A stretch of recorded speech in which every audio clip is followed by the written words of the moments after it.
ইউনিভার্সিটির ছাত্রছাত্রীরা যাতায়াত করতে খুবই কষ্ট হইতেছে।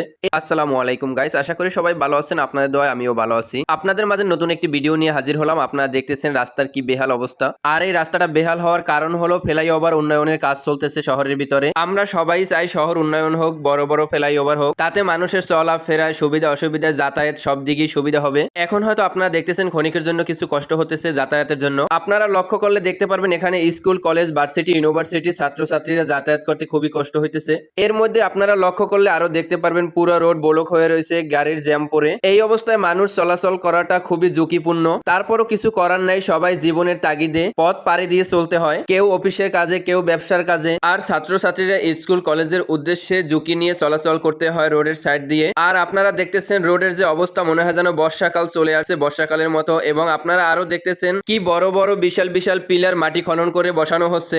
এই পিলারের উপর দিয়েই ওভারব্রিজ হবে। বড় বড় মেশিন ও যন্ত্র দিয়ে এই কাজগুলো করা হয়। শত শত শ্রমিকরা তাদের জীবন বাজি রেখে কাজগুলো করে থাকে। না তাদের পরিবার, মা বাবা, সন্তান তাদের সাথে দেখা করতে পারে বা থাকতে পারে, তাদের দিনের পরে দিন কাটাতে হয় এভাবে রোডের ভিতরে। এক একটা পিলারে যে পরিমাণে টাকা খরচা হয়, এই টাকা দিয়ে একটা 5 তলা বিল্ডিং করা যায়। যাই হোক, আমরা সবাই চাই আমাদের দেশ শহর উন্নত হোক, বাহিরের দেশের মতো আমাদের দেশটাও এরকম সৌন্দর্য ফুটে উঠুক এবং বড় বড় ফ্লাইওভার রাস্তাঘাট হোক, যানবাহন চলাচলের জন্য, মানুষজন চলাচলের জন্য খুবই সুবিধা হবে। আমাদের দেশে আমরা উন্নয়ন কাজের জন্য সহযোগিতা করব, সাহায্যের হাত বাড়িয়ে দেব। আজকের ভিডিও এইটা, আশা করি সবাই ভালো থাকবেন। আল্লাহ হাফেজ।